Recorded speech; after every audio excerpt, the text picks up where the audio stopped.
respected chief guest, eminent dignitaries, a wonderful morning to one and all.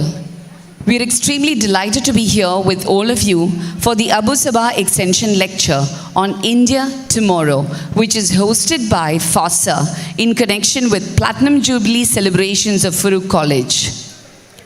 Farook College began its journey from the year 1948, and ever since, it has been charging ahead untiringly to its vision of an uplifted and socially committed community. Farook College owes a lot to many noble hearts of an uplifted and socially committed community who've been working together. The beneficent souls of the past who strived a lot to establish the institution is a commendable memory. Farook College has an aim of conquering higher education goals of this country. We are constantly working towards realizing it in the near future. We are pleased to have been applauded by various agencies like MHRD, RUSA, NAC, FIST, etc. Every achievement is an inspiration for reaching better targets in the days to come. Farook College helps nurture generations of citizens who will benefit by our vigilance and care. This college has a lot more to offer to society. It's actively emerging as a hub catering to academics, interdisciplinary studies and research. As part of Abussabah Extension Lecture on India Today, hosted by FOSSA in connection with Platinum Jubilee celebrations of Farook College, we are truly honored to have Dr. Shashi Tharoor, Member of Parliament, to deliver the Abussabah Extension Lecture on India Tomorrow. On behalf of FOSSA, Farook College Old Students Association, the members of the Management Committee, staff and students of Farook College, we welcome our chief guest, Dr. Shashi Tharoor, to Abussabah Extension Lecture.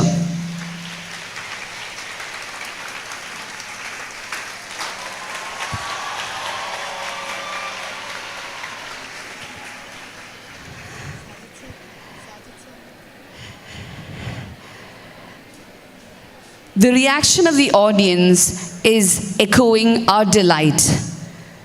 We will begin. We request everyone to kindly rise for the prayer. It will be rendered by Ms. Adira Ramesh, our MLIC student and member of Vibes Music Club of College. Alam dayaluvai dakshanyashaliyai വാഴുന്നൊരീശ്വരൻ തിരുനാമത്തിൽ ആലം ദയാലുവായി ദാക്ഷണ്യായി വാഴുന്നൊരീശ്വരൻ തിരുനാമത്തിൽ നിഖില ലോകങ്ങൾക്കും ഏകരക്ഷകനാകും അഖിലേശ്വരനല്ലയോ സകല സ്തുതിയും അഖിലേശ്വരനല്ലയോ സകല സ്തുതിയും പരമകാരുണ്യവാൻ കരുണാനിധിയേ വിധി പറയും ദിവസത്തിൻ്റെ കാതിപനേ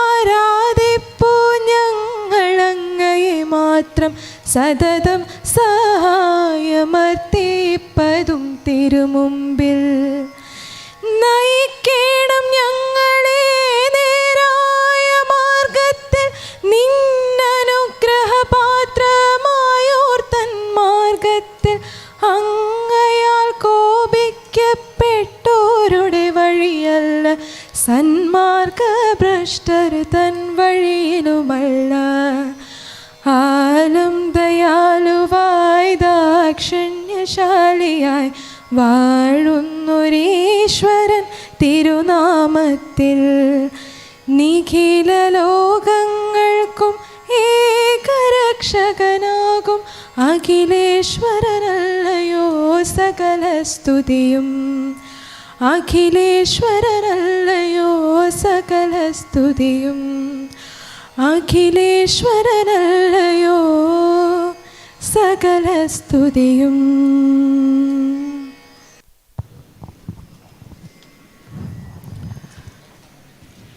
College Geetham always invokes a sense of belonging and inspiration to greater heights. Lend your ears to Farook College Geetham.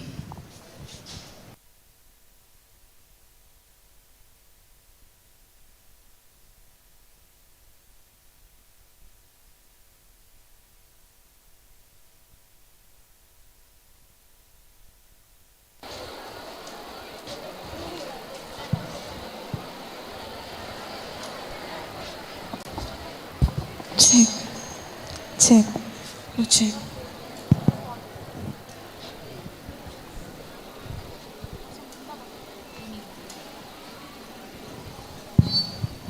Check, check.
Our principal is an embodiment of steadfast courage and untiring efforts to keep the academic achievements held high. His leadership and untiring work is taking Farook College to an inimitable position in the national scenario. It's with joy that I invite our principal of Farook College, Dr. K.M. Nasir, to deliver the principal's address.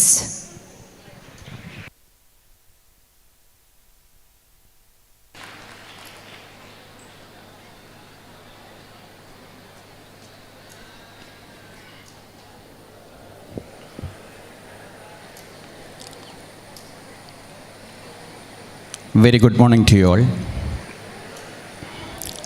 പ്രിയപ്പെട്ടവരെ, ഫാറൂഖ് കോളേജിൻ്റെ principal എന്ന നിലയ്ക്ക് ഏറെ സന്തോഷത്തോടെ, അതിലേറെ അഭിമാനത്തോടെയാണ് ഞാൻ ഈ വേദിയിൽ നിന്നുകൊണ്ട് നിങ്ങളെ അഭിമുഖീകരിക്കുന്നത്. 1948 നമ്മുടെ പ്രിയപ്പെട്ട രാജ്യത്തിന് സ്വാതന്ത്ര്യം ലഭിച്ചതിൻ്റെ തൊട്ടടുത്ത വർഷം ഇരുമൂളിപ്പറമ്പ് എന്ന പേരിൽ അറിയപ്പെട്ടിരുന്ന ഈ പ്രദേശത്ത് റൗളത്തുൽ ഉലൂം അഥവാ വിജ്ഞാനത്തിൻ്റെ പൂന്തോപ്പ് എന്നർത്ഥം വരുന്ന നാമകരണം നടത്തി പതിറ്റാണ്ടുകളായി കേരളത്തിൻ്റെ വിദ്യാഭ്യാസ, സാമൂഹിക, സാംസ്കാരിക രംഗത്ത് വലിയ നവോത്ഥാനത്തിന് നേതൃത്വം നൽകിയ ഒരു മഹാപ്രസ്ഥാനമാണ് ഫാറൂഖ് കോളേജ്. ഈജിപ്തിൽ നിന്ന് അൽ അസർ സർവകലാശാലയിൽ നിന്ന് ഉപരിപഠനം കഴിഞ്ഞ് നാട്ടിലേക്ക് എത്തിച്ചേർന്ന ഋഷിതുല്യനായ അബുസബാഹ്, അദ്ദേഹത്തിൻ്റെ സ്വപ്നമാണ് ഫാറൂഖ് കോളേജ്. കേരളത്തിൻ്റെ നിയമസഭാ സ്പീക്കർ വരെയായിരുന്ന KM സീതി സാഹിബിൻ്റെയും ഹൈദ്രോസ് വക്കീലിൻ്റെയും മറ്റദ്ദേഹത്തിൻ്റെ സുഹൃത്തുക്കളുടെയും ശ്രമഫലമായിട്ടാണ് ഈ മഹാസ്ഥാപനം സ്ഥാപിതമായത്. നീണ്ട 75 വർഷങ്ങൾ നമ്മൾ പിന്നിട്ടിരിക്കുകയാണ്. പിന്തിരിഞ്ഞു നോക്കുമ്പോൾ നമുക്ക് അഭിമാനിക്കാൻ ഏറെയുണ്ട്. ഇന്ന് ഇന്ത്യയിലെ ഏറ്റവും ശ്രദ്ധേയമായ കോളേജുകളിലൊന്നായി മാറാൻ ഫാറൂഖ് കോളേജിന് കഴിഞ്ഞിട്ടുണ്ട്. NAC അക്രഡിറ്റേഷൻ ആരംഭിച്ചത് മുതൽ, ആദ്യത്തെ 5 സ്റ്റാർ അക്രഡിറ്റേഷൻ മുതൽ ഇന്ന് വരെ 3 സൈക്കിളിലും NAC അക്രഡിറ്റേഷൻ്റെ ഉന്നത പദവികൾ നേടിയെടുക്കാൻ നമുക്ക് കഴിഞ്ഞിട്ടുണ്ട്. കഴിഞ്ഞ 3 വർഷമായിട്ട് തുടർച്ചേനെ NIRF റാങ്കിങ്ങിൽ ഇന്ത്യയിലെ ഏറ്റവും മികച്ച 100 കോളേജുകളിലൊന്നായി ഫാറൂഖ് കോളേജ് സ്ഥാനം പിടിച്ചിട്ടുണ്ട്. MHRDയുടെ നേതൃത്വത്തിൽ 7 IITകളും ബാംഗ്ലൂർ ഇന്ത്യൻ ഇൻസ്റ്റിറ്റ്യൂട്ട് ഓഫ് സയൻസും കൂടെ രൂപം കൊടുത്ത NPTEL National Programme on Digitally Enhanced Learning, അതിലെ 4500-ലേറെ വരുന്ന കോളേജ് ചാപ്റ്ററുകളിൽ ഇന്ത്യയിൽ AAA ഗ്രേഡോടുകൂടെ ഏറ്റവും മികച്ച 10 കോളേജുകളിലൊന്നായിട്ടാണ് ഫാറൂഖ് കോളേജ് ഇപ്പോൾ ഇടം നേടിയിരിക്കുന്നത്. കലാരംഗത്തും കായിക രംഗത്തും ഫാറൂഖ് കോളേജിൻ്റെ പ്രിയപ്പെട്ട വിദ്യാർത്ഥികൾ കേരളത്തിൽ അജയ്യമാണ് എന്ന് പ്രഖ്യാപിക്കുന്ന രൂപത്തിലുള്ള പെർഫോമൻസാണ് നടത്തിക്കൊണ്ടിരിക്കുന്നത്. കാലിക്കറ്റ് യൂണിവേഴ്സിറ്റി ഇൻ്റർ സോണിലൊക്കെയും എന്നും കിരീടം ചൂടാറുള്ളത് നമ്മുടെ കോളേജാണ്. കായിക രംഗത്ത് മികച്ച സംഭാവന നൽകാൻ, ഒളിമ്പ്യന്മാരെ സൃഷ്ടിക്കാൻ വരെ ഫാറൂഖ് കോളേജിന് സാധ്യമായിട്ടുണ്ട്. ഞാൻ ദീർഘിപ്പിക്കുന്നില്ല. ഇന്ന് നമ്മുടെ കോളേജിലേക്ക് എത്തിപ്പെട്ടിട്ടുള്ളത് ലോകം മുഴുക്കെ ശ്രദ്ധിക്കുന്ന ഒരു മഹാവ്യക്തിത്വത്തിനുടമയാണ്. ഇന്ത്യ ആദരിക്കുന്ന, കേരളീയൻ അഭിമാനമായി കൊണ്ടാടുന്ന ബഹുമാന്യനായ ശശി തരൂർ.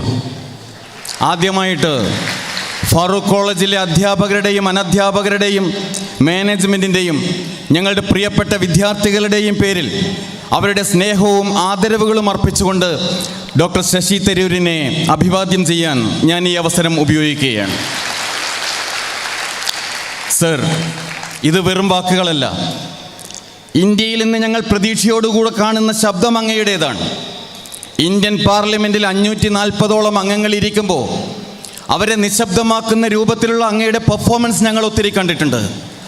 പക്ഷേ അതിലെല്ലാം ഉപരിയായിട്ട് ഇന്ന് ഇന്ത്യ അനുഭവിച്ചുകൊണ്ടിരിക്കുന്ന വേദനകൾക്കും യാതനകൾക്കും അപ്പുറത്ത് സ്വപ്നം ഞങ്ങൾക്ക് നൽകുന്നത് താങ്കളെ പോലെയുള്ള നേതാക്കളാണ് എന്ന് പറയാൻ ഞങ്ങൾക്ക് മടിയില്ല.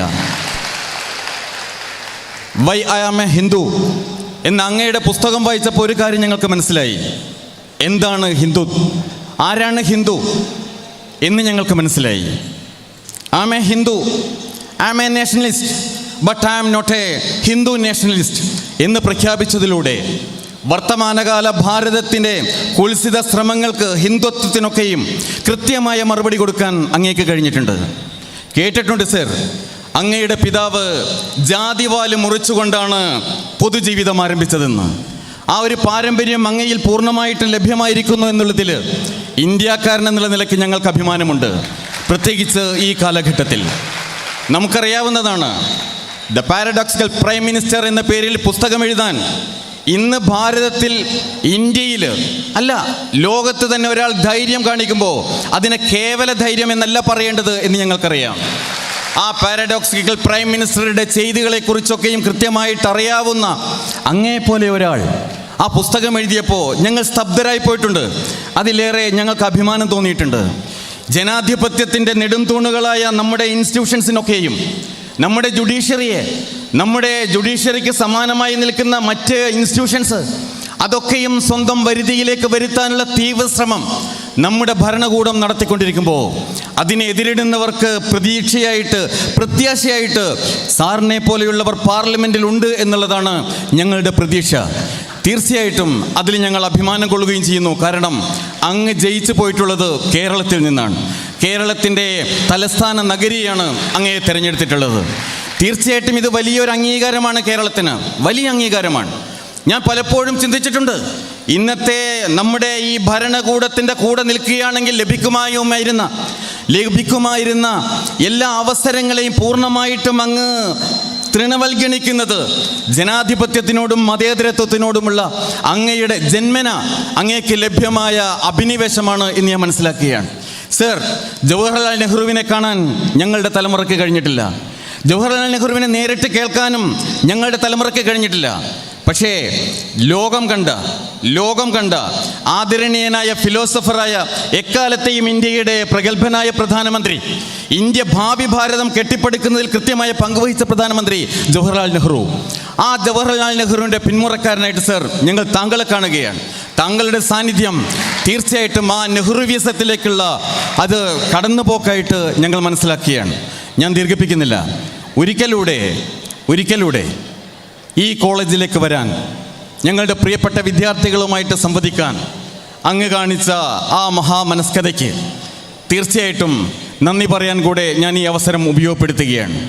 അതേപോലെ തന്നെ അങ്ങയെ ഇങ്ങോട്ട് ക്ഷണിച്ചത് ഫാറൂഖ് കോളേജ് ഓൾഡ് സ്റ്റുഡൻസ് അസോസിയേഷനാണ്. ലോകത്ത് ഇന്ത്യക്ക് വെളിയിലായിട്ട് 14ഓളം ചാപ്റ്ററുകൾ കൃത്യമായിട്ട് പ്രവർത്തിച്ചു കൊണ്ടിരിക്കുന്നുണ്ട് ഫോസയ്ക്ക്. അതേപോലെ തന്നെ ഫാറൂഖ് കോളേജിൽ പഠിച്ചിറങ്ങിയവർ ലോകത്തിന് ചുറ്റുമായിട്ടൊന്ന് ജീവിച്ചു കൊണ്ടിരിക്കുന്നുണ്ട്. ഇന്നലെയിൽ ഒരു ഫേസ്ബുക്ക് പോസ്റ്റ് വൈറലാവുന്നത് സാറും ശ്രദ്ധിച്ചിരിക്കും. കേരളത്തിൻ്റെ മൗലിക പ്രതിഭ വൈക്കം മുഹമ്മദ് ബഷീറിൻ്റെ ചരമദിനം ഇന്നലെയായിരുന്നു. ആ ചരമദിനത്തിൽ ഹിന്ദു പത്രത്തിലെ ഒരു റിപ്പോർട്ടർ, ഹിന്ദു പത്രത്തിലെ ഒരു ജേർണലിസ്റ്റ് അദ്ദേഹത്തിൻ്റെ ഒരു അനുഭവം പങ്കുവെക്കുന്നുണ്ട്. ഇറാനിലെ വടക്ക് കിഴക്കൻ പ്രവിശ്യയിലൂടെ അദ്ദേഹം സഞ്ചരിച്ചു കൊണ്ടിരിക്കുമ്പോൾ ബഷീറിനെ അറിയാവുന്ന ഒരു ആളെ കണ്ടുമുട്ടുകയാണ്, ഒരു ഇറാനിയെ കണ്ടുമുട്ടുകയാണ്. അങ്ങനെ കണ്ടുമുട്ടിയപ്പോൾ അയാളോട് ചോദിച്ചു, എങ്ങനെയാണ് നിങ്ങൾ ബഷീറിനെ അറിഞ്ഞതെന്ന്. അദ്ദേഹം പറഞ്ഞു, ഷാ ഭരണകൂടം നിലവിലിരുന്ന കാലഘട്ടത്തിൽ ഞാൻ ഇന്ത്യയിലേക്ക് പഠിക്കാൻ വേണ്ടി പോയി. ഞാൻ പഠിച്ചത് കോഴിക്കോട് ഫാറൂഖ് കോളേജിലാണ്. ഫാറൂഖ് കോളേജിൽ നിന്നാണ് ഞാൻ മലയാളം പഠിച്ചത്. എനിക്ക് ബഷീറിനെ അറിയാവുന്നത് ഫാറൂഖ് കോളേജിൽ പഠിച്ചപ്പോഴാണെന്ന്. ഇറാനിൽ ഇസ്ലാമിക വിപ്ലവം നടക്കുന്ന സമയത്ത് അത് അദ്ദേഹം അറിഞ്ഞത് ഫാറൂഖ് കോളേജിൽ ഇരിക്കുമ്പോഴാണ്. ഇതേപോലെ അന്താരാഷ്ട്ര തലത്തിൽ ഒത്തിരി പേര് ഫാറൂഖ് കോളേജ് സംഭാവന ചെയ്തവരുണ്ട്. വേദനയോടുകൂടെ ഞങ്ങൾ ഓർക്കുന്ന മറ്റു പേരുകളുണ്ട്.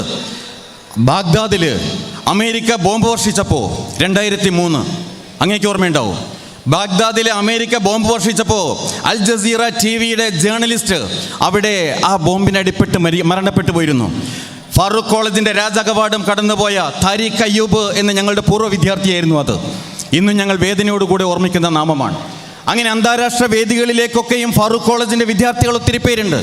തീർച്ചയായിട്ടും ഇതിനൊക്കെയും നേതൃത്വം നൽകുന്നത് ഫോസ എന്ന സംഘടനയാണ്. ആ സംഘടനയുടെ പേരിലാണ് 75 വർഷത്തിലെത്തി നിൽക്കുന്ന ഫാറൂഖ് കോളേജ് അതിൻ്റെ പ്ലാറ്റിനം ജൂബിലി സെലിബ്രേഷൻ്റെ ഭാഗമായിട്ട് ഞങ്ങളുടെ സ്ഥാപകനായ അബുസബാഹിനെ ഓർമ്മിച്ചുകൊണ്ട് ഇത്തരത്തിലുള്ള ഒരു പരിപാടി സംഘടിപ്പിച്ചിട്ടുള്ളത്. ആ പരിപാടിക്ക് ഞങ്ങൾക്ക് ലഭിക്കാവുന്ന ഏറ്റവും മികച്ച അതിഥിയെ ലഭിച്ചതിലുള്ള സന്തോഷം ഒരിക്കലൂടെ പങ്കുവെച്ചുകൊണ്ട് അങ്ങേക്ക് വേണ്ടി വേദിയിൽ നിന്ന് വിടവാങ്ങട്ടെ. ജയ് Hind. Thank you for your stimulating address as always. May I request our principal to remain on stage.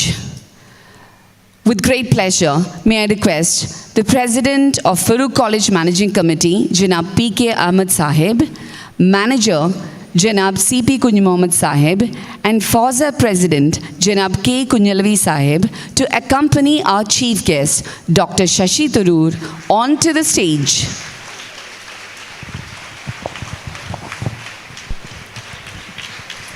Our manager, Janab C.P. Kuny Mohammed, is heading several prestigious institutions and organizations in addition to his corporate affairs.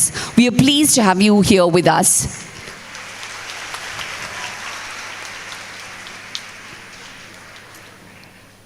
May I now request FOSA President, Janab K. Kunyalavi Sahib, to officially welcome our chief guest, Dr. Shashi Tharoor, for the Abussabah Extension Lecture.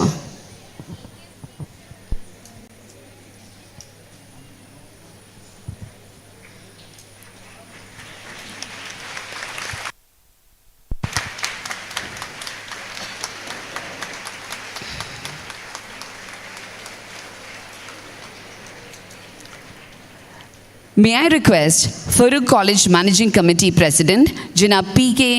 Ahmed Sahib, who is ever cheerful and inspiring a presence, to adorn our chief guest, Dr. Shashi Tharoor, with a shawl on behalf of Farook College Management Committee.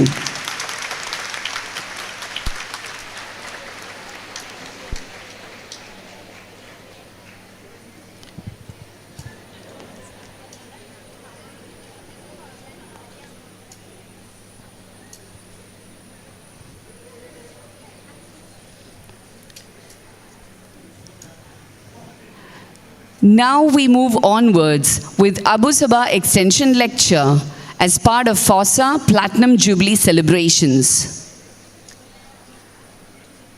Dr. Shashi Tharoor is an Indian former international diplomat, politician, writer and public intellectual who has served as Member of Parliament for Thiruvananthapuram since 2009. He was formerly Under Secretary General of United Nations and ran for the post of Secretary General in 2006. Born in London, UK, and raised in India, Shashi Tharoor graduated from St. Stephen's College, Delhi, and earned a doctorate in International Relations and Affairs from Fletcher School of Law and Diplomacy. At the age of 22, he was the youngest person to receive such an honor. With due honor and respect, we now welcome our eminent chief guest, Dr. Shashi Tharoor, to address the gathering and deliver the extension lecture. Thank you very, very much. It's wonderful to see such a huge audience here this morning at this prestigious institution. I'm touched. I'm delighted to see you all here. I know that Farook College has been trying to get me to come for quite some time, and I'm delighted to have been able to accept this invitation at the commencement of your 75th year.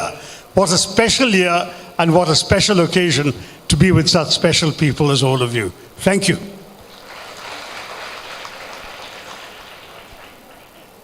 I know that you have produced a number of distinguished alumni, even in the world of politics. My late parliamentary colleague M.I. Shahnawaz used to be a student union leader at this college. I've been accompanied today by Ahmed Saju of the Muslim League. He's somebody who has also recently graduated from your college. So I've seen across the generations, I think Mr. Kunyali Kutti, a number of other leaders have proudly said that they have come from Farook College. So clearly this is a college that incubates the leaders of India tomorrow. And that's who I'm addressing today. And I therefore want to say that whatever I say is going to be really the view of one individual, because our India has to be made up of many voices, many individuals, and many dreams that we must all dream with our eyes open. When I think of India, I marvel also that we have created over the last 75 years this extraordinary country. When we were about to get independence, Winston Churchill, that notorious colonialist, imperialist, had barked, India is no more a country than the equator. He said that it is a collection of different places that will not hang together. There is only the British that were holding us together. And it's a matter of pride for all of us that for 75 years, we, the people of India, have not only held together, but we have built an astonishingly successful republic, a country that has pulled together such a large number of people flourishing in such extraordinary diversity that we have been able, as a result, to develop, to grow, to make literate, to increase the prosperity of such a large number of people in a diverse democracy. This is no small matter. This is actually a very, very considerable accomplishment when you think back to the circumstances of 1947, to the horrors of partition, the tragedy of the killings, perhaps up to 1 million people were killed, to the horrors and the misfortunes that faced the country in terms of the destruction of property, the damage done to our institutions and infrastructure, the carving up of the land into two separate countries. All of this had left us in many ways in a shambles. And if you look at the writings about India at that time, everyone thought that India could not stay united, that India could not prosper, that India would not be democratic, and Indians proved all those predictions wrong. We have not only stayed together, we have been able to take a country which the British left at less than 16% literacy, and we have brought it up to over 72% today. We have taken a country where the life expectancy was only 27. That is, the average Indian born in this country could only expect to live 27 years. The average, because of course there was such a high level of infant mortality and maternal mortality. And today our life expectancy is about 70 because we've reduced all that mortality. We have been able to manage our diversity. There were secessionist movements in different parts of the country. We have been able to end them and heal them and bring them together into the grand adventure that is Indian democracy. And all this has been made possible because we have agreed to dream the same dream. Our founding fathers and mothers way back in the 1940s, they had a vision of India, and we have given passports to their dreams. Today, as I was coming here, the media caught me to talk about a controversy involving the Constitution. And I was telling them what an extraordinary achievement the Constitution was. For 3 years, our people sat down together and discussed everything that should go into making India the country it is today. Some people said, oh, Pakistan has been created for Muslims, let us make India into a country for Hindus. That was debated, it was rejected. People said, no, our freedom struggle was for everyone and our country will be for everyone. They decided that even though there had been a tendency under British rule to see India as a collection of groups of communities, that our constitution would empower the individual, that the individual citizen would get autonomy and authority and be able to grow and develop and fulfill her own potential. This kind of strength was a choice that Indians made. Nobody made it for us. Our own constituent assembly sat down, discussed every issue point by point. Dr. Ambedkar, as chairman of the drafting committee, patiently answered every question, every objection. And at the end of it, we have a constitution made by Indians for Indians. And today, that is more than 72 years after the constitution was adopted and 75 years after our independence, we can celebrate the India of today and look forward to the India of tomorrow. What do you want to see in this India of tomorrow? The answer, my dear young people, is up to you. Because India of tomorrow is your India, not of mine, not of the distinguished gentlemen who were on stage with me a few minutes ago. And that's why today, rather than giving you a long lecture, I would rather answer your questions. I would rather interact with you. So I hope you will think about what's on your mind, so that I will not spend the whole time lecturing you. I will instead listen to what you have to say. Malayalam ചോദിക്കുന്നുണ്ടെങ്കിൽ മലയാളത്തിൽ ചോദിച്ചോളൂ, English ചോദിക്കാനാണെങ്കിൽ English ചോദിച്ചോളൂ. I will give you your reply there. But the purpose is you tell us, because ours is a country where the young people are being ruled by old men and women, especially men. And I think they need to listen to what the young people want to see in the India of tomorrow. I want to tell you what I would like to say. I would like to see, of course, a united India. I would like to see an India where every individual Indian is free to pursue their own dreams and hopes. Not an Indian where the government interferes and tells you what you can eat, who you can love, where you can live, what kind of work you can do. I want the government out of the kitchen, out of the bedroom, out of the dining room. Government has no place there. Politicians have no place there. Let people live their own lives as they wish. And let us learn to celebrate our great difference. Acceptance of difference has been a hallmark and a strength of Indian civilization for 3,000 years. And it will be our strength in the future if we allow that. If we start imposing one narrow view of what India is all about, and we allow those who claim to be offended by any other view to dominate our discourse, then the India of tomorrow will not be an India we will be able to celebrate.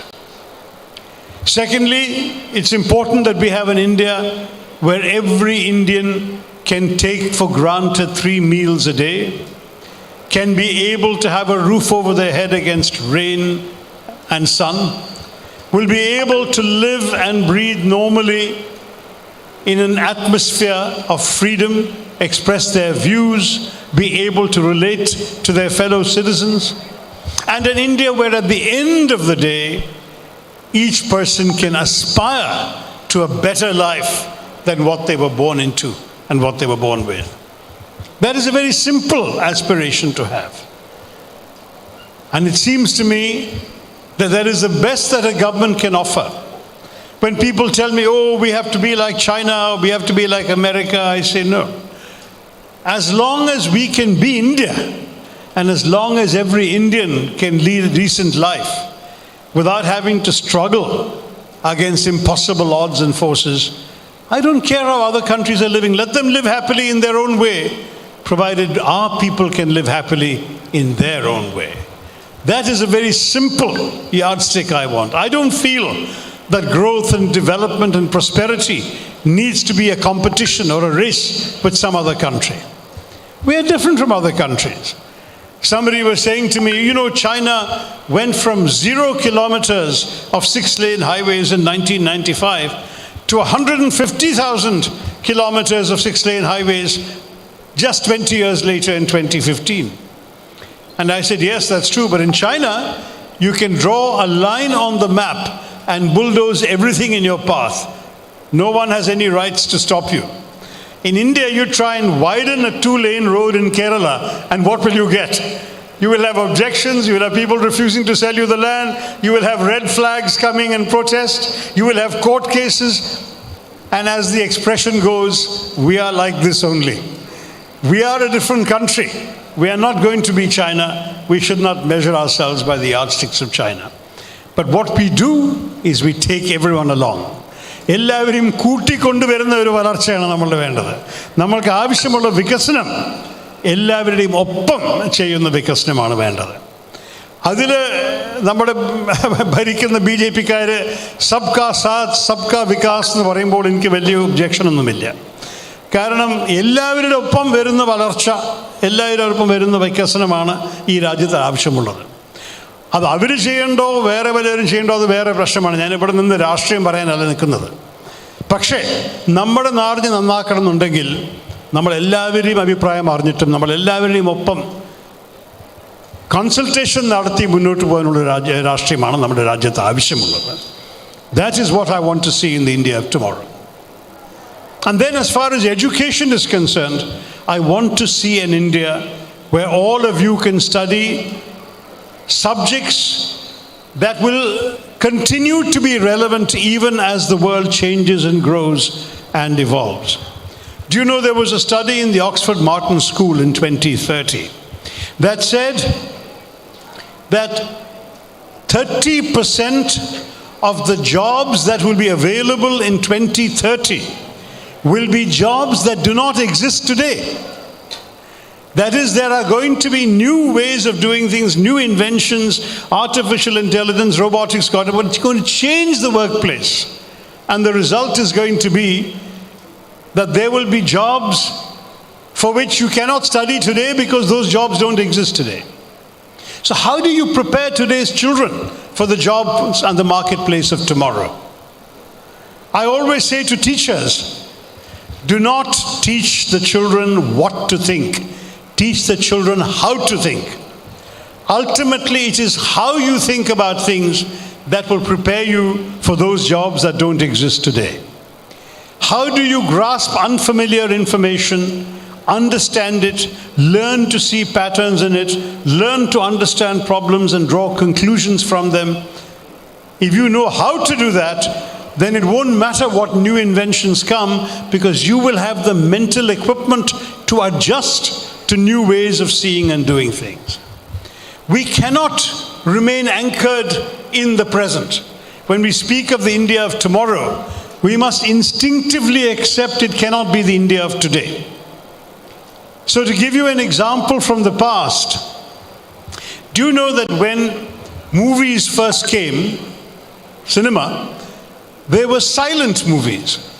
And therefore in every theater where a silent movie was screened, there was an orchestra pit right in front there, and live musicians would play music to accompany each performance, each screening of a silent movie. Now imagine when talkies came, that is when motion pictures came with a soundtrack and they had their own sound. Do you realize how many lakhs of musicians lost their jobs? Because once you had sound and music on the soundtrack of the cinema, no movie theater needed to hire an orchestra anymore. So tens of thousands of lakhs of people lost their jobs. Did anyone say, no, we can't have sound in the movies, we have to protect the jobs of the orchestra? They adjusted. And the orchestra musicians had to go and find something else to do. So we are looking at a situation in which, thank you. We're looking at a situation in which major change will be disruptive. But if those poor orchestra musicians didn't know anything else about how to play music during a silent movie, they would have had no future. Our students of today must be prepared for a tomorrow in which they may have to adjust dramatically. Let me give you another example that will be relevant to many of the young people here. Do you know, at the beginning of this century, there was a new sunrise industry called medical transcription. You know what that is? An American doctor would see his patients in America. He would dictate his notes into a computer. The notes would be zinged over with undersea cables on the internet overnight to India. When the doctor went to sleep in America, a qualified Indian with some medical education who understood the relevant terms would type up the notes and send them back. So the next morning when the American doctor woke up and came to his clinic, he had all the notes of his patients the previous day typed by somebody sitting in India. That was called medical transcription. And it became a huge industry for a short while. Why? Because for the doctors, it was far more efficient than finding the time to dictate to a secretary in America. The secretary there had a higher salary, needed leave, needed sick leave, needed holidays, needed working hours, all those limitations. Then she might have made mistakes. He would have to correct them. There would be other further delays. Now, he sent it all off, forgot about it. The next day he got it back and there was no problem. It was a wonderful business, and India became the world leader in medical transcription. So the result was that Indians not only cornered the market, 95%, but it became a big growing industry. They started hiring Indians fresh out of college, set them up in various places, Chennai and Bangalore and Gurgaon and Hyderabad and so on, to do medical transcription. And people said, wonderful, wonderful, what a lovely business, we can make money for a long time to come. They were wrong, because they did not anticipate the development of sufficient artificial intelligence capabilities that voice recognition software became so good that the American doctor no longer needed to dictate his notes and send them to India. He could buy software once, he would speak into his machine, and the words would appear on the screen even as he spoke because of voice recognition technology. And the bottom dropped out of the medical transcription business. No longer did anyone need to send these notes to India. No longer could Indians make money typing these notes. A one-time investment of software gave the American doctor everything he needed. And medical transcription, from being a sunrise industry, became a sunset industry. It was over. And the result was what? That suddenly all these people who thought they had a secure career for the next 30, 40 years in medical transcription had to find something else to do. That is the world of tomorrow that you are all come to be graduating from. When you're looking for work in these fast-changing industries, be prepared for change. Be prepared for adjustment. Be prepared to think that as long as you have confidence in your basic abilities, that you will find yourself doing things differently time after time after time. And that, to my mind, is the most essential message I can leave you with for the India of tomorrow. Along with one more. And that is very simply, let our India of tomorrow be an India where we see all of us what unites us and not what divides us. Let us be a country. Let us be a country where we recognize that we have very, very many ways of seeing the same thing. There are very many ways of worshipping what we think of as the divine force in our lives. Whether you call Allah or Bhagwan in various ways, whether you go to temples or mosques or gurudwaras or churches, ultimately at the end of the day, you're all reaching out to the same unknowable mystery of creation. There is no reason for any one of us to think that he or she should judge somebody else because they worship differently from us. If God has made us, he has also made us to be very different from each other in this regard. There is no cause for judgment. Be who you are, be the best version of yourself that you can be, and let others have the same privilege of being who they are. Swami Vivekananda taught me as a very young person from his earlier writings. Thank you. As he taught us all, thank you very much. As he taught us all, the most important thing to recognize is that no one has a monopoly of the truth.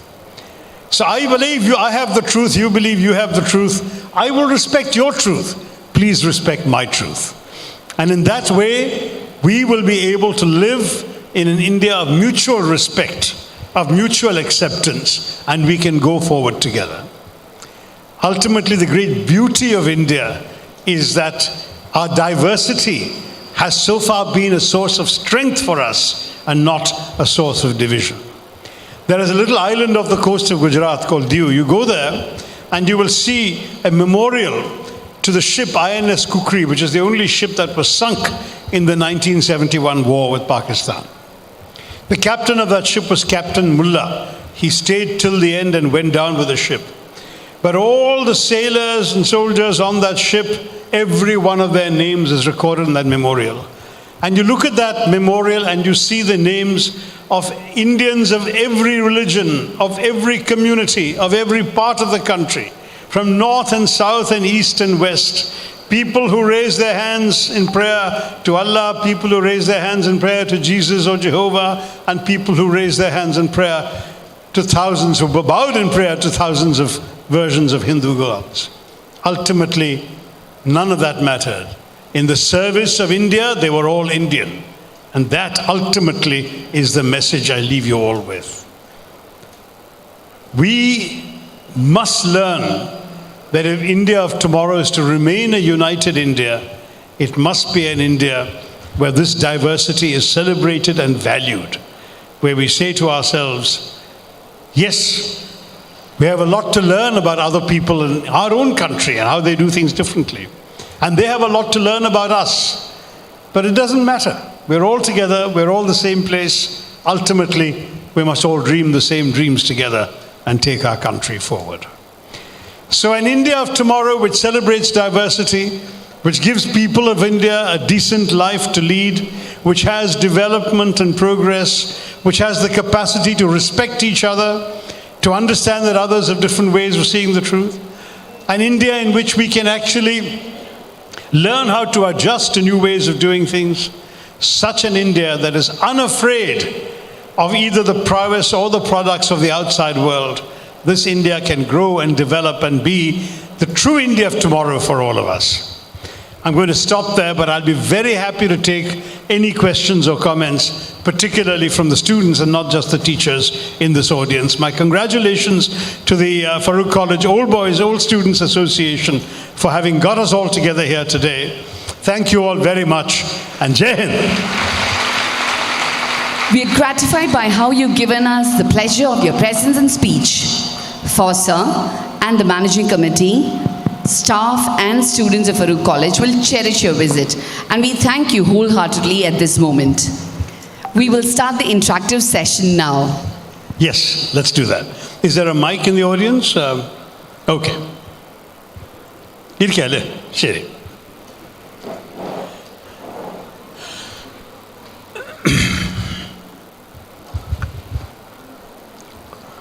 Hello, sir.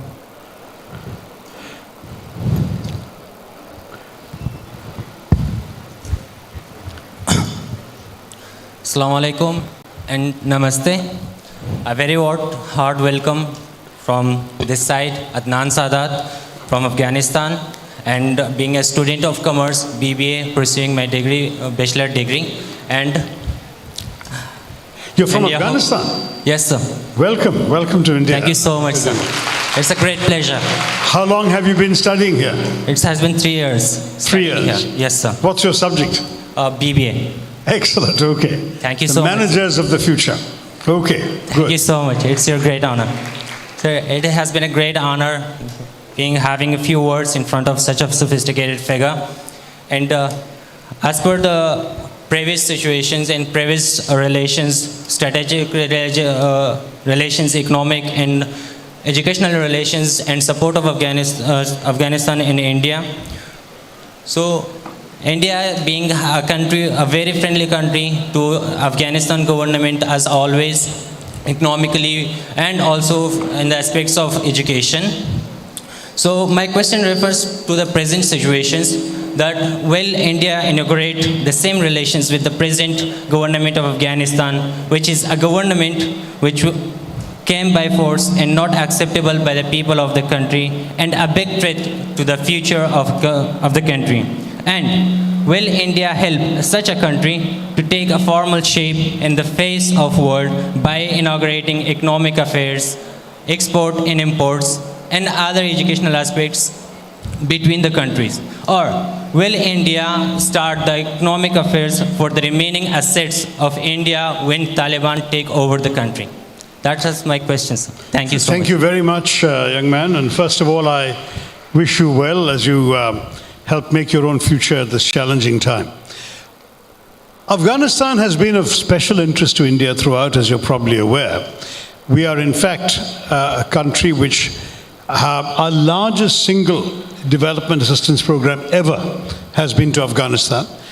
Successive Indian governments spent $2.5 billion with a B of taxpayers' money in development projects in Afghanistan. It is because of Indian engineers that Kabul has 24/7 electricity. They managed to string electricity cable from Pule Charkhi all the way to Kabul. Similarly, they built the Zaranj-Delaram highway, cutting across southwestern Afghanistan. There was no highway there before. They were able to build the Salma Dam, which is the biggest dam in Afghanistan. They were able to actually build the Afghan parliament, which has been built by Indians. And on top of all that, there were a number of other smaller projects, maternal and child health hospitals, girls' schools, various kinds of projects. So $2.5 billion of assistance. I think that it's a very sincere indication of India's strong commitment to the people of Afghanistan. Now, having done all of that, of course, India naturally did not expect to see the Taliban coming back to power. Most of this expenditure was done in the last 20 years when the International Security Assistance Force, led by the Americans, was still in the country. But when they pulled out and the other countries followed, as you know, the Taliban marched in, and on the 15th of August, they took over the country. India, like many, many democracies at that time, withdrew their embassy. Everybody got on a plane and came out. Then we started saying, but can we afford to be completely absent from Afghanistan? Because after all, Afghanistan is a member of SAARC, is a neighboring country for us. We have vital interests there.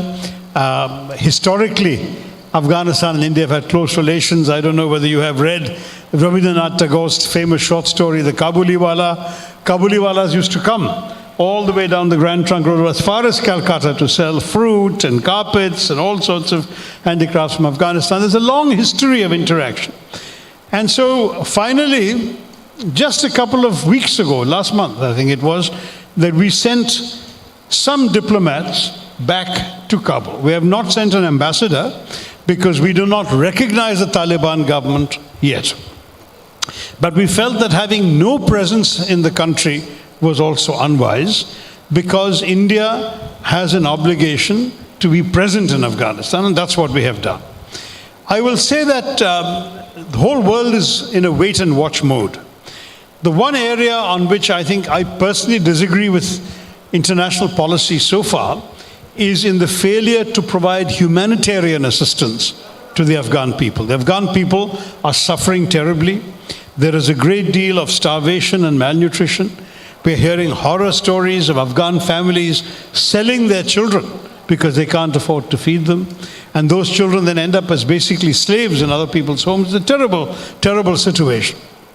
So we feel that the money of Afghanistan that is frozen in bank accounts, particularly in the US and Western countries, that should be released for humanitarian supplies, food and medicines that can be supplied to the Afghan people. And I must say that the conditions in Afghanistan would warrant that. India has been historically giving humanitarian aid, and we have done so especially through Pakistan when the Pakistanis have not blocked our transport. Otherwise, we've done it by ship, which is a longer route, and we're willing to do it by air as well. We would like to help the Afghan people. But on the questions that the longer term questions in the back of your mind, I would say it's very difficult to predict right now, because our experience with the last Taliban government was very bad. When they were in power for 5 years, apart from all the hostility towards India, there was also the hijacking of an Indian Airlines plane to Kandahar, where, as you may know, 2 Indian passengers were killed. And then finally, Pakistani terrorists were handed over to the Taliban in exchange for getting the plane and the passengers back. It's a terrible experience. And when a country participates in hijacking, that becomes a very serious international crime. Very difficult for us to sit here and forget all these things. So I would say to you, let us wait and see how things evolve in Afghanistan. If there is some way we can support the Afghan people without necessarily taking sides in this difficulty that the Taliban has imposed by their takeover of the country, then we would do so. But the difficulty is that there is no prospect at the moment for anybody else overthrowing the Taliban. There used to be a small rebellion in Panjshir, but that has been pretty much wiped out. And now that Pakistan has patched up with Iran and so on, there is no support base for any other rebellion in the neighboring countries. So my own view is we'll have to learn to live with the Taliban, and the Taliban in turn will have to learn to live with the rest of the world. Otherwise, it's the people of Afghanistan who would suffer. We'll have to find some way out that protects the human beings there without endorsing the somewhat evil system that has been imposed upon them.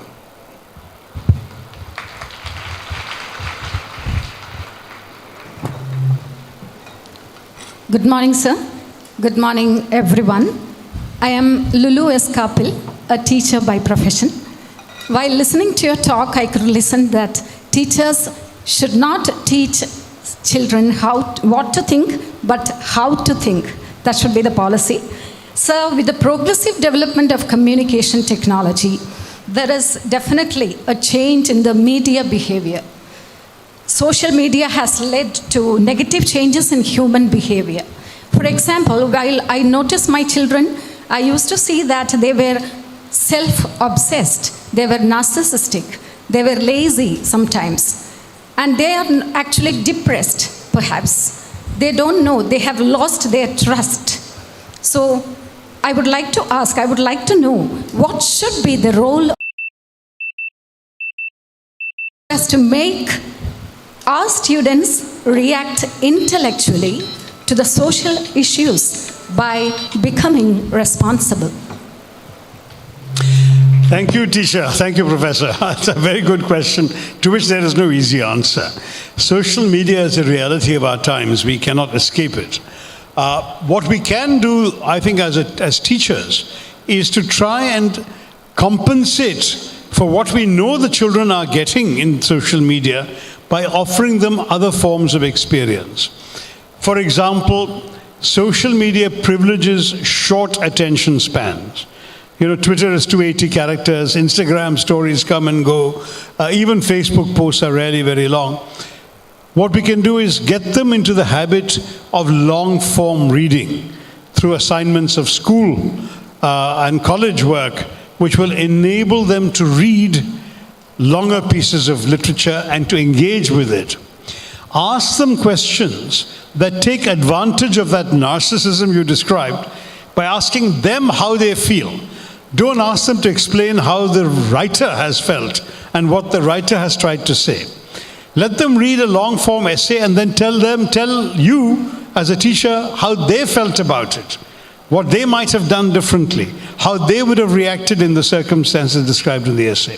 So that's an example of how an English teacher can both compensate for the short attention span promoted by social media and can take advantage of the narcissism to force the student to think. My whole point about how to think is that we must move away from a mindset where there is a fixed question and a fixed answer to getting people to think of their own answers. In other words, what we need is not just an education that teaches children to answer the questions. We must get them to question the answers and sometimes to come up with the questions themselves. For that, a lot depends on how you set the assignments. And my advice certainly would be to do it this way. Force them to think for themselves about everything they read. And if they think that they can just mug up a few answers and pass your exam, that won't work now. Because you've asked them to read a 3,000, 4,000, 5,000 word text. And then you've asked them how they feel about certain things in that text, how they might behave differently. They have to interrogate themselves and come back to you with their findings. To my mind, that's one way forward to address the dilemma that you've explained to us today.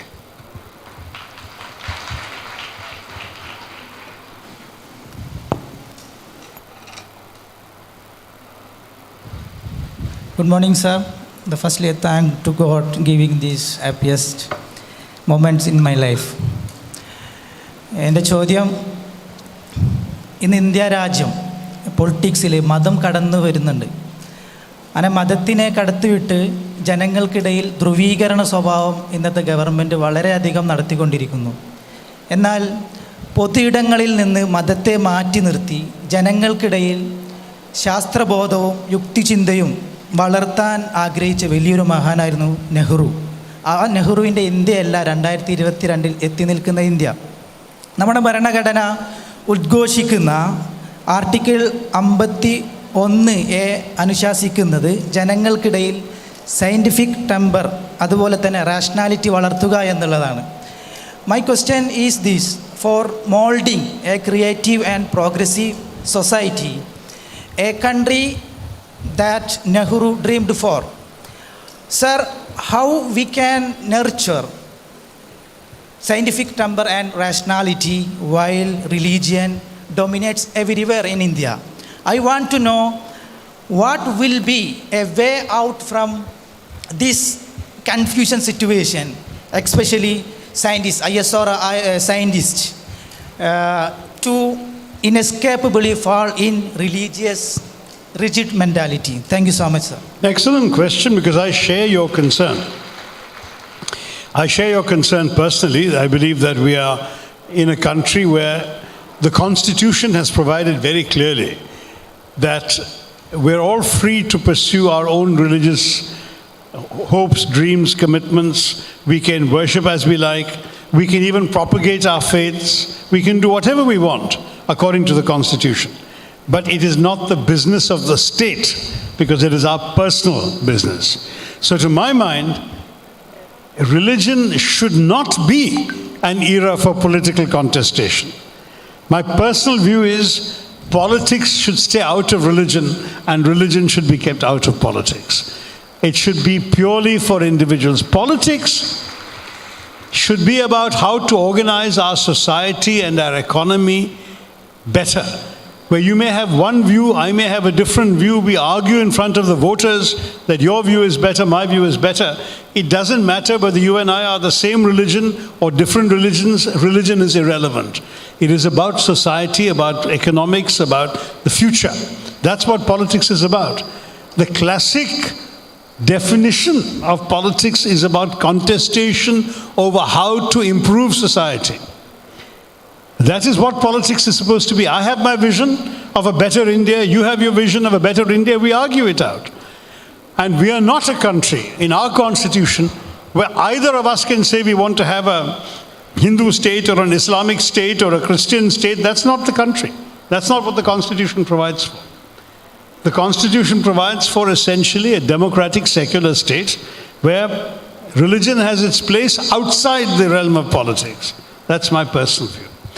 On the question of scientific temper, this was of course an aspiration. And how do you inculcate scientific temper? It's a very, very interesting debate.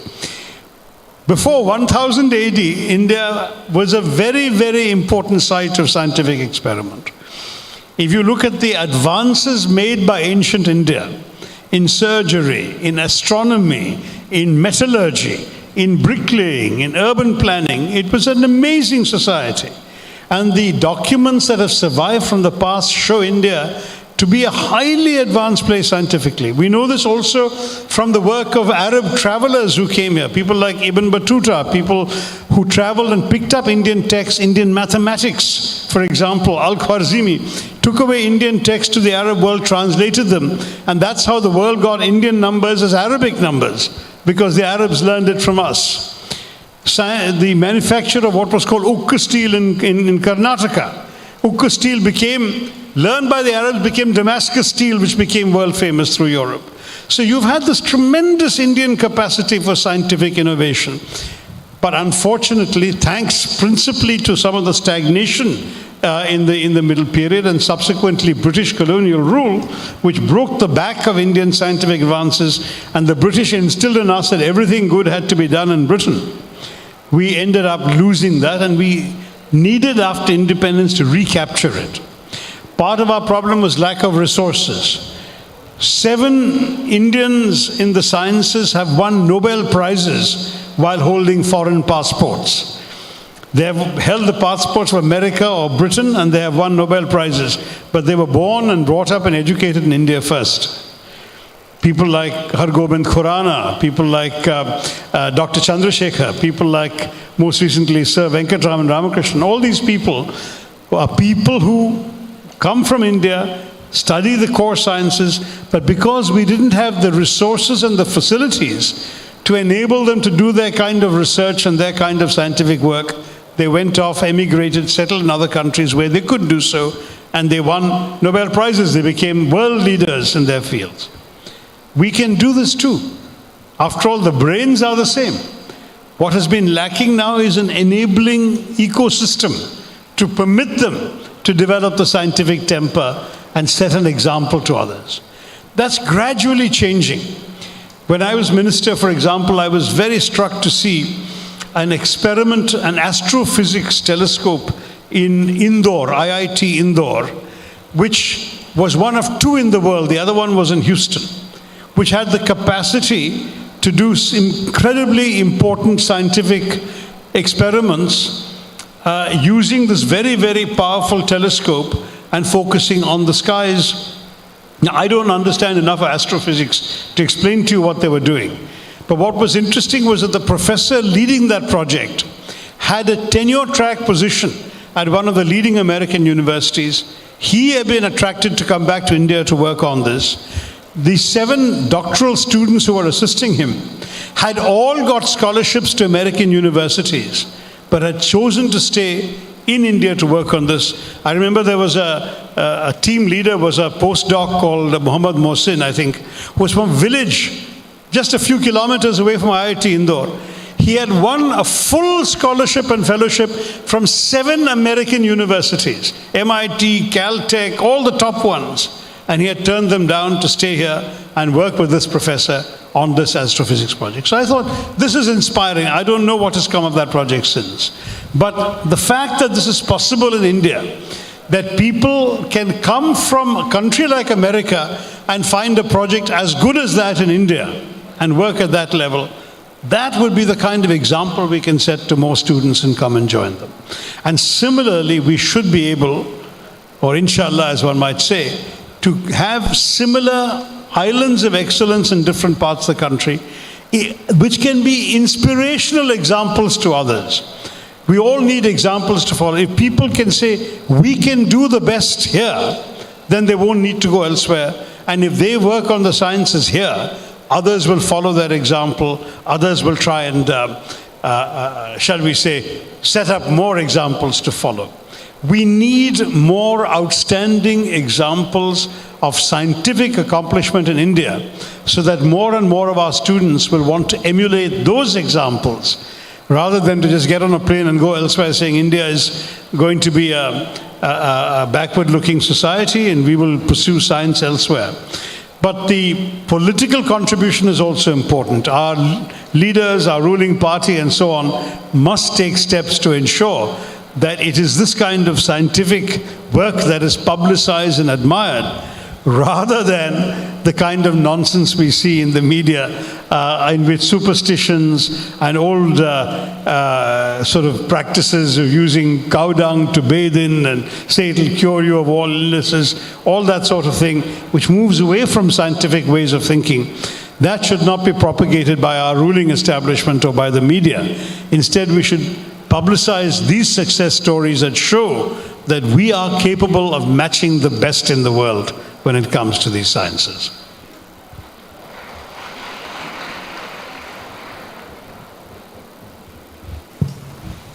Okay, good afternoon, sir. ഇപ്പം ഇന്ത്യയിലുള്ള ഒരു current സാഹചര്യം എന്ന് പറയുന്നത് ഇന്ത്യയുടെ ഭരണഘടനയെ തള്ളിപ്പറയുന്ന അതല്ലെങ്കിൽ നിറങ്ങളെ പേടിക്കുന്ന ചോദ്യങ്ങളെ പേടിക്കുന്ന ഭരണാധികാരികളുള്ള ജനങ്ങൾക്ക് ഒരു തരത്തിലും നീതി ലഭ്യമല്ലാത്ത ഒരു ഇന്ത്യയിൽ ജനാധിപത്യ ഇന്ത്യയുടെ അതല്ലെങ്കിൽ വൈവിധ്യങ്ങളുടെ ഇന്ത്യയുടെ അതിജീവനം എത്രത്തോളം സാധ്യമാണ്? ശരിക്കും ചോദ്യം മനസ്സിലായോ എന്ന് അറിയില്ല. നമ്മുടെ ജനാധിപത്യത്തിൽ എന്താ താങ്കൾ പ്രത്യേകിച്ച് ആഗ്രഹിച്ചറിയാം? അതായത് നമ്മുടെ ജനാധിപത്യത്തിൽ നേതാക്കൾ ലീഡേഴ്സ് കളറിനെ ഭയപ്പെടുകയാണ്, അതുപോലെ അവരുടെ സൗണ്ടിനെ ഭയപ്പെടുകയാണ്, മീഡിയകളെ ഭയപ്പെടുകയാണ്, ചോദ്യങ്ങൾ ചോദിക്കുന്ന ആളുകളെ പിടിച്ചിടുകയാണ്. അങ്ങനെയുള്ളൊരു സാഹചര്യത്തിൽ ഇന്ത്യ ടുമോറോ അതല്ലെങ്കിൽ ഇന്ത്യയുടെ അതിജീവനം, ജനാധിപത്യത്തിൽ തന്നെയുള്ള അതിജീവനം എത്രത്തോളം സാധ്യമാണ് നമുക്കിനി? അല്ല, അത് നല്ലൊരു ചോദ്യം തന്നെ. ആ ചോദ്യത്തിൽ ഞാൻ നിങ്ങളെ എവിടെയും പിടിച്ചിടാൻ പോകുന്നില്ല. ഇതുപോലെ ചോദിക്കണം, ചോദിച്ചുകൊണ്ടിരിക്കണം. അല്ല, താങ്കൾ പറയുന്നത് ശരിയാണ്. ചില ഭാഗത്തിൽ നമുക്ക് നമ്മൾ കാണുന്നത് ശരിക്കൊരു നാണക്കേടാണ്. ചില സംസ്ഥാന സർക്കാരുകൾ, ചില കേന്ദ്ര നേതാക്കളും കൂടി ഈ ഒരു ജനാധിപത്യ അവകാശമായിട്ട് നമ്മൾക്ക് രാഷ്ട്രീയക്കാരോട് ചോദ്യം ചോദിക്കാനുണ്ട്. പക്ഷെ ആ ചോദ്യം ചോദിക്കുമ്പോൾ എന്തായിരിക്കും അതിൻ്റെ ഒരു കോൺസിക്വൻസ് നമ്മൾക്കിന്നെ പറയാൻ സാധിക്കുന്നില്ല. പണ്ട് കാലത്ത് യുഗാൻഡയുടെ ഒരു ഡിക്റ്റേറ്റർ ഇഡി അമീൻ പറഞ്ഞിട്ടുണ്ടായിരുന്നു, we have freedom of speech but I cannot guarantee freedom after speech. പറഞ്ഞാൽ നിങ്ങൾ ഇഷ്ടംപോലെ പറഞ്ഞോളൂ, അത് കഴിഞ്ഞിട്ട് നിങ്ങൾക്ക് ലിബർട്ടി ഉണ്ടാവുക, ഫ്രീഡം ഉണ്ടാവുക നിങ്ങൾക്ക് പറയാൻ സാധിക്കുക, നിങ്ങൾ ഒരു പക്ഷേ ജയിലിടുന്നതാണ്. അതായിരുന്നു ആൾക്കാരുടെ ഭയം. അത് നമ്മുടെ ഭാരതത്തിൽ നമ്മൾ ഒരിക്കലും ഉണ്ടാകും. നമ്മൾ ജനാധിപത്യമാണെങ്കിൽ ജനാധിപത്യ പ്രകാരം എല്ലാവർക്കും എന്ത് വേണം ചോദിക്കുക, എന്ത് വേണം പറയാം. പക്ഷെ ഇപ്പം നമ്മളുടെ ഒരു ഇൻടോളറൻസ് കൂടി വരുന്നുണ്ടെന്നൊരു സംശയമില്ല.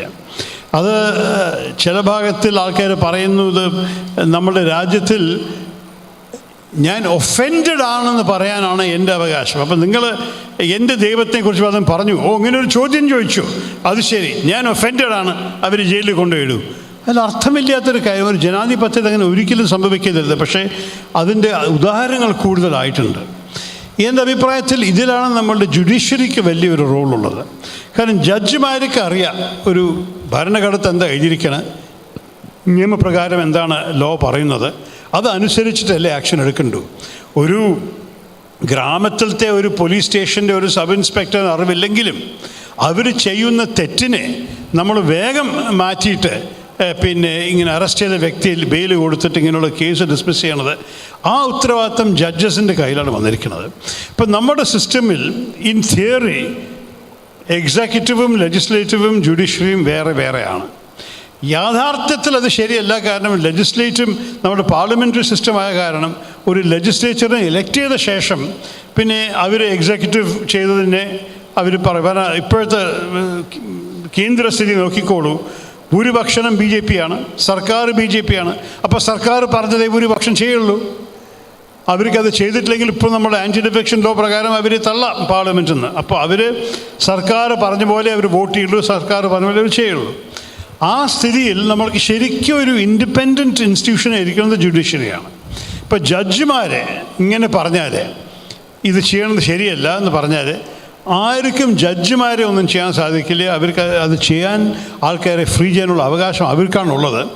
അവരും ഒരു ഉത്തരവാദിത്വം എടുത്തിട്ട് if they can set a good example, അങ്ങനെയായാൽ രാഷ്ട്രീയക്കാർ വീണ്ടും ഇങ്ങനെയുള്ള കാര്യങ്ങൾ ചെയ്യണം മുമ്പ് ചിന്തിക്കുന്നതാണ് നമ്മുടെ ആഗ്രഹം. പക്ഷേ ഇത് സംഭവിക്കണതേ മോശം തന്നെയാണ്. താങ്കൾ ചോദിച്ചതിൽ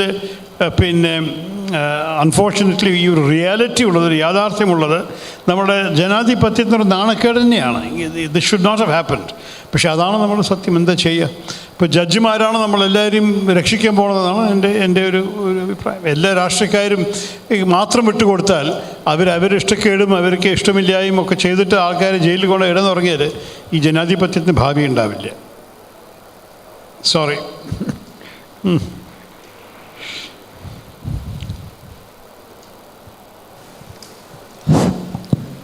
Good afternoon, sir. Myself, Muhammad Hibatullah from Department of Commerce. Department of Commerce? Yeah. Okay. In relation to my native land, Lakshadweep, I would like to ask a question. Lakshadweep currently facing a lot of issues like abrupt job terminations, tight restrictions on travel options, and also difficulty accessing the emergency air ambulances, etc. So, sir, in light of these issues, is there any real agenda behind this driving these harmful behaviors? And also, sir, are there any steps you can take to address these situations? Thank you, sir. You know, difficult for me to do much to address the situation because as an opposition MP, I have my limitations. Many of the Lakshadweep leaders, both the Congress and the NCP and others, have come to see me in Delhi, have given me petitions which I have in turn taken up with the government, with the Home Ministry and so on. But the problem is that, of course, the Lakshadweep government is directly controlled by an administrator imposed by Delhi. And so essentially, the central government's writ is what runs in Lakshadweep. And they have a certain vision which they are trying to implement, which ignores the social realities of Lakshadweep and which seems to ignore the way in which Lakshadweep has traditionally lived. So a number of things done by this particular administrator, Praful Patel, have caused a great deal of consternation. There have been articles in the media, and I myself have raised issues. The difficulty at the moment is that Lakshadweep, frankly, is a rather small part of our country, and after a short while, people's attention moves on to bigger problems.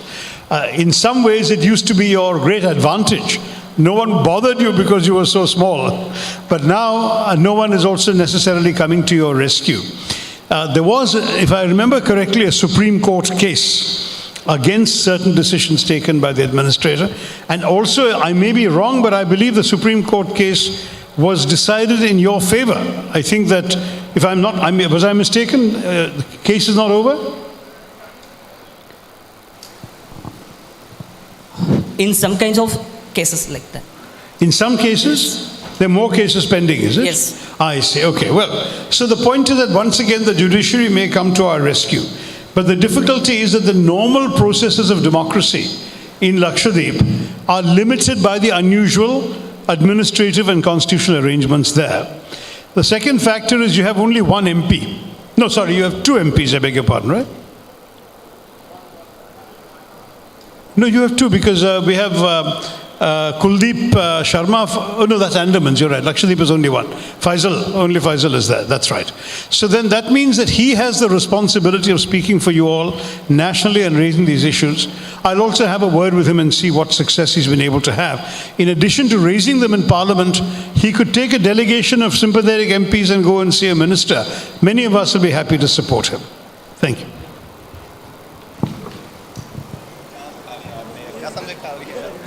Hello, sir. I'm Janat Fazli. I've been told will be the last three questions, so I'm afraid after that we'll have to stop because it's now late. But you go ahead. Okay, so it was good that I rushed in. So I'm Janat Fazli, a BA English student, and I am a writer myself. So I would like to ask you, you are both a writer and a politician, among many other things. So what do you think is, when comparing between the position of a writer and that of a politician, what do you think is the better, position to make an impact in the world? Or also in our country, especially, given the current situation and the political and cultural situation. What is your opinion? A very sweet question, thank you. I must say that personally the writing matters more to me. As I've sometimes said, I'm already a former minister. One day I'll be a former MP, but I hope I'll never be a former writer. The writing is what keeps me, and it'll always be there in the shelves. But having said that, let me say that writers only reach the people who read. And very few people in our society are reading anymore. So if you want to make an impact on the masses, on the millions, then you need to try and use politics more than writing for that. My writing, I hope, reaches people like you. And through you, I hope I will have an indirect impact on larger numbers of people. If I can affect your mind with my ideas, you will take my ideas into your lives and your work. But politics means that you can help and benefit even those who don't read you.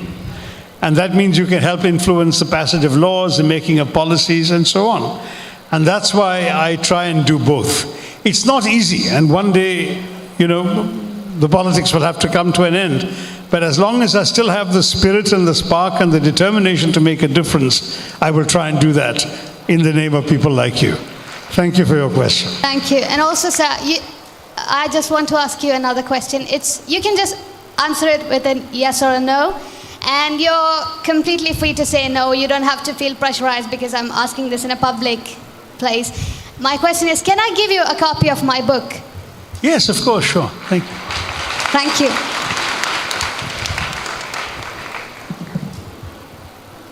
Good afternoon, sir. My name is Kalimullah Khan, student of BBA and Farook College from Afghanistan. I have two questions, sir. We know that India has played a significant role in the reconstruction, rehabilitation, and regional stability of Afghanistan. But why the political settlement of Indian government is currently weak in Afghanistan? And another question is, what are the future plans of Indian government for Afghanistan? And at the end, I would like to thank the Indian government and Indian nation for maintaining such a good relationship with Afghan people and with the previous Afghan government. And I believe that with the support and help of India, Afghanistan people will be able to have a competition with any country in the world in the future. Wonderful. Thank you for those kind words. I've already answered this question. The very first question I got was on Afghanistan. I talked about India's extensive development assistance program, the recent putting of a new presence in Kabul, and our challenges in working with the Taliban. So I think I won't repeat myself since so many people have heard the answer. But good luck to you, and I certainly hope that you will come out of Farook College all the better to be able to serve the people of Afghanistan. Good luck to you. So this is me, Sohail Shaukat, and I'm doing BBA from Farook College, and I come from a place which is called Heaven on Earth. Sorry, a place called? I come from the place which is called Heaven on Earth. That's Kashmir. Okay. And now people call us terrorists, stone pelleters, anti-Indian, so on.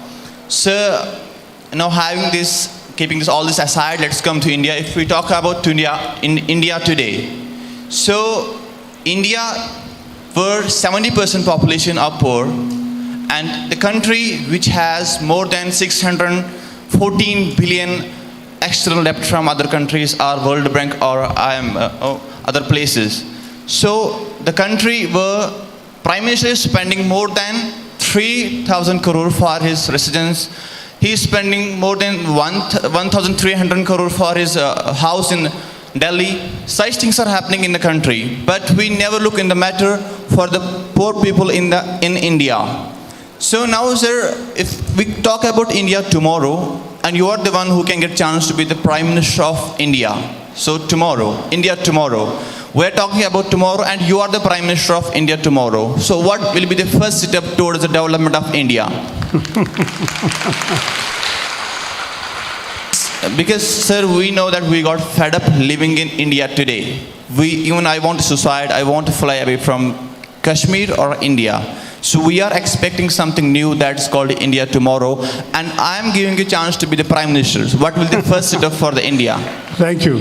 It'll take a lot more votes than just yours, my friend, but thank you very much for the vote of confidence. No, I think, first of all, on Kashmir, I know you've been through a lot, and I'm glad to see Kashmiri student here at Farook College. I hope I wish you and your family well. I have known your state. I was married to somebody from Kashmir, my late wife. I can tell you that there are many, many beautiful advantages in that state, which unfortunately politics and other things have prevented the full-fledged fulfillment of your potential, and I hope that will happen soon. But as far as India overall is concerned, I would say the first priority for the government has to be, beyond any shadow of a doubt, to move forward simultaneously on what I call both the hardware of development and the software of development. The hardware of development the present government is doing, that is roads, highways, ports, airports, the hard infrastructure. You need that for any development to happen as a basis, as a foundation. But what they have not done enough on is the software of development. That is what? Healthcare. There are still millions of people in our country, in fact hundreds of millions, who do not have a primary health center within a 5-kilometer walk of their places of residence. Education. there are still not enough opportunities for everyone who wants to get a decent education. And too many people are wasting money on the wrong kinds of education. We need education that will equip people to take advantage of the opportunities that the 21st century offers. We have, for example, a so-called demographic dividend. More young people ready to start work than any other country in the world, even China. But they're not equipped to take advantage because we haven't given them the training, the education, and the skills to be able to do that. So education, healthcare, and frankly, this kind of element is what I would call the investment in human capital. Let everybody have meaningful work. Let them be able to pursue their aspirations through being able to work for it. It is not only about giving welfare, it is about creating jobs. Not enough has been done on that. So the hardware of development is progressing, and that's good, but the software of development needs much, much more work, and that needs to be done, and that's something which I'm really hoping and counting on a new government to be able to do for the India of tomorrow. I really have to make one last question. I'm getting signals from everywhere that I have to go. So last question, good luck to all of you. Sorry to interrupt. We will take the last question now. Hello, sir. So much thank you for accepting my question. Dear sir, I'm Amal Abdurrahman. I'm doing my research in astrophysics at Farook College. My question is on women, the women of the country and the world. Being a woman, observing the woman around, I find her life much tough, disturbing, and at the same time confusing to express. In every spaces of human interaction, starting from the very home, she is tortured physically, intellectually, morally, socially, and politically. Being a person in academia, I can say the thing is not different. The things are quite worse there too. So, this implies that the very materialization of woman and devaluing of her intellect is much rooted in the ultra-modern civilization compared to the nomadic ages of human history. So my question is, or the query is, seeing this room filled with a lot of women, and sad to say, usually we see a stage with very few number of women, can I expect a tomorrow wherein a woman is a human? My question is, wherein a woman is a human. Thank you. I think the short answer is yes. As long as there are women like you, I'm not worried about the future of women in India. No, you're quite right. Women have to get their due. You know, I've been very struck in the last 10, 15 years. I've been at a lot of university convocations, giving away prizes, certificates, and so on. I've been very struck to see in every year an increasing number of women, not just among the student body, but particularly among those who are topping the university, those who are winning the prizes, the dean's list, the gold medals. The women are dominating. In fact, I worry about the future of men in the India of tomorrow, because they're going to have to work extra hard just to keep up.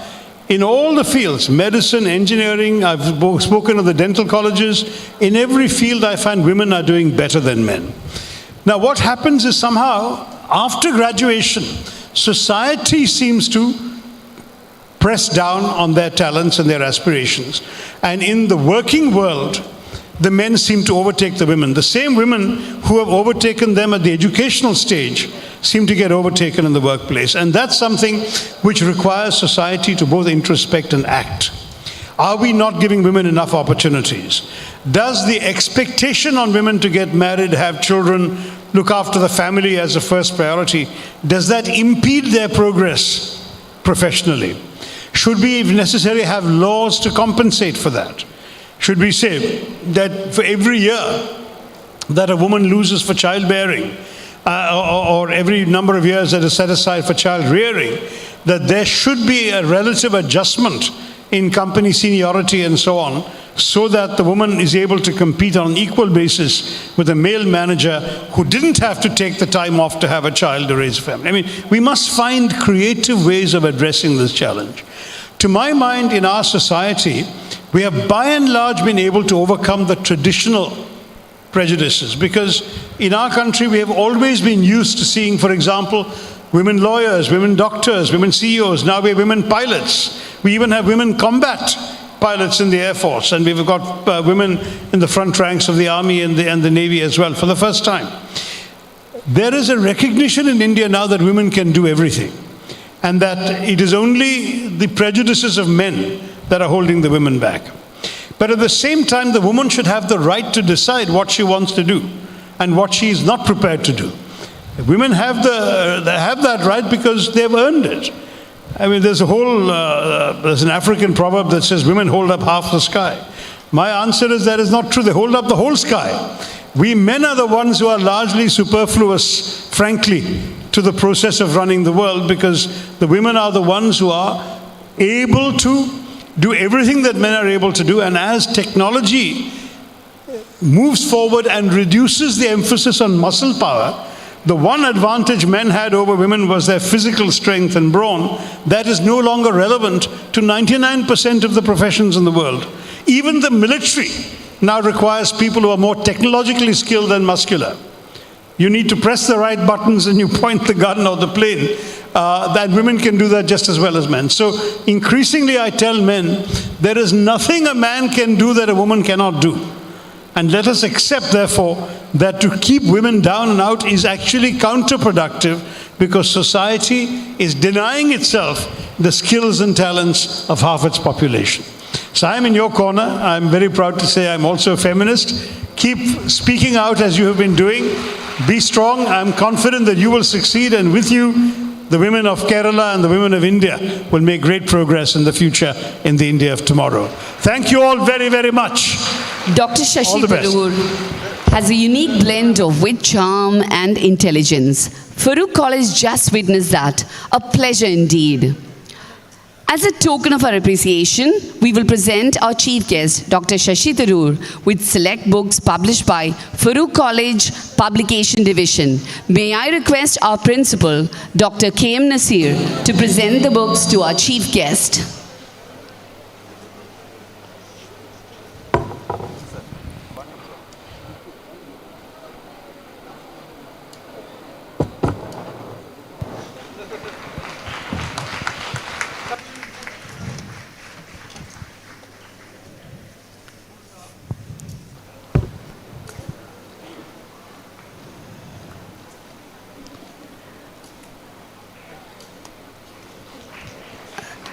The General Secretary of FOSSA, Dr. P.P. Yousef, has been extremely resourceful and efficient man of action organizing Abussabah Extension Lecture as part of Platinum Jubilee celebrations. It is with great pleasure that I invite Dr. P.P. Yousef, General Secretary of FOSSA, for the vote of thanks. So good afternoon, everyone. ഈ ഒരു function ഇവിടെ അവസാനിക്കുകയാണ്. നമ്മെ സംബന്ധിച്ചിടത്തോളം ഇന്ന് ഇന്ത്യയിൽ നമുക്ക് ലഭിക്കാവുന്നതിൽ വെച്ച് ഏറ്റവും വലിയ ഒരു അതിഥിയെയാണ് ഈ ഒരു അബുസബ എക്സ്റ്റൻഷൻ ലെക്ചറിന് വേണ്ടിയിട്ട് ലഭിച്ചിട്ടുള്ളത്. യഥാർത്ഥത്തിൽ ഒരു അന്താരാഷ്ട്ര ഫിഗറായിട്ടുള്ള ഒരു ഇൻ്റർനാഷണൽ ഡിപ്ലോമാറ്റായിട്ടുള്ള മറ്റ് എല്ലാ നിലയിലും, എഴുത്തുകാരൻ എന്ന നിലയിലും രാഷ്ട്രീയക്കാരൻ എന്ന നിലയിലും എല്ലാം ഏറെ പ്രശസ്തനായിട്ടുള്ള ശശി തരൂർ സാറിനെ ഇങ്ങനെ ഒരു ഫംഗ്ഷന് വേണ്ടിയിട്ട് കൊണ്ടുവരുന്നതിന് വേണ്ടിയിട്ട് കഴിഞ്ഞ 2 വർഷമായി നമ്മൾ ശ്രമിച്ചു കൊണ്ടിരിക്കുകയാണ്. അതിൽ ഏറ്റവും പ്രധാനമായിട്ട് അതിനുവേണ്ടി പ്രവർത്തിച്ചിട്ടുള്ള നമ്മുടെ പൂർവ്വ വിദ്യാർത്ഥി കൂടിയായിട്ടുള്ള അഹമ്മദ് സാജുവാണ്. സർ, അങ്ങയുടെ ഈ ഒരു സാന്നിധ്യത്തിന് ഏത് തരത്തിലാണ് നന്ദി പറയേണ്ടത് ഞങ്ങൾക്കറിയില്ല. ഫാറൂഖ് കോളേജ് ഓൾഡ് സ്റ്റുഡൻസ് അസോസിയേഷന് വേണ്ടിയും ഫാറൂഖ് കോളേജ് മാനേജ് കമ്മിറ്റിക്ക് വേണ്ടിയിട്ടും ഫാറൂഖ് കോളേജിലെ മുഴുവൻ അധ്യാപകർക്കും വിദ്യാർത്ഥികൾക്കും വേണ്ടിയും ഞങ്ങളുടെ അഗൈതവുമായിട്ടുള്ള കൃതജ്ഞത അറിയിക്കാൻ ഞാൻ ഈ അവസരം ഉപയോഗിക്കുകയാണ്. അതേപോലെ തന്നെ ഈ ഒരു ചടങ്ങിലേക്ക് ശശി തരൂർ സാറിനെ കൊണ്ടുവരാൻ വേണ്ടിയിട്ട് വളരെയധികം പരിശ്രമിച്ചിട്ടുള്ള നമ്മുടെ പൂർവ്വ വിദ്യാർത്ഥിയും ഫാറൂഖ് കോളേജ് ഓൾഡ് സ്റ്റുഡൻസ് അസോസിയേഷൻ്റെ എക്സിക്യൂട്ടീവ് കമ്മിറ്റി മെമ്പർ കൂടിയായിട്ടുള്ള അഹമ്മദ് സാജുവിനുള്ള ഞങ്ങളുടെ കൃതജ്ഞത അറിയിക്കാൻ ഈ അവസരം ഉപയോഗിക്കുന്നു. അതേപോലെ തന്നെ ഫാറൂഖ് കോളേജ് ഓൾഡ് സ്റ്റുഡൻസ് അസോസിയേഷനും അതേപോലെ ഫാറൂഖ് കോളേജ് മാനേജ് കമ്മിറ്റിയുടെയും മുഴുവൻ മെമ്പർമാർക്കും അവരുടെ സാന്നിധ്യത്തിനും ഈ ഒരു ചടങ്ങ് ധന്യമാക്കിയതിനുള്ള ഞങ്ങളുടെ കൃതജ്ഞത അറിയിക്കാൻ ഈ അവസരം ഉപയോഗിക്കുകയാണ്. അതേപോലെ ഇവിടെ എത്തിച്ചേർന്നിട്ടുള്ള മറ്റു പൂർവ്വ വിദ്യാർത്ഥികൾക്കും അധ്യാപകർക്കും പൂർവ്വ അധ്യാപകർക്കും രക്ഷിതാക്കൾക്കും വിദ്യാർത്ഥികൾക്കും അതിനെല്ലാം പുറമെ ഇവിടെ എത്തിച്ചേർന്നിട്ടുള്ള മുഴുവൻ മീഡിയ വ്യക്തികൾക്കും ഇതുമായി ബന്ധപ്പെട്ട് ഇതിൻ്റെ ഓർഗനൈസേഷനുമായി ബന്ധപ്പെട്ട് പ്രവർത്തിച്ചിട്ടുള്ള മുഴുവൻ ആളുകൾക്കും, അധ്യാപകർക്കും, വിദ്യാർത്ഥികൾക്കും, മാനേജിംഗ് കമ്മിറ്റി അംഗങ്ങൾക്കും, പ്രത്യേകിച്ച് ഫോസയുമായി ബന്ധപ്പെട്ടുള്ള എല്ലാവർക്കും അഖേദവുമായ നന്ദി പ്രകാശിപ്പിച്ചുകൊണ്ട് ഞാൻ വിടവാങ്ങുന്നു. ജയ് Hind. I request everyone to rise for the national anthem.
We are pleased that you've joined us on the occasion.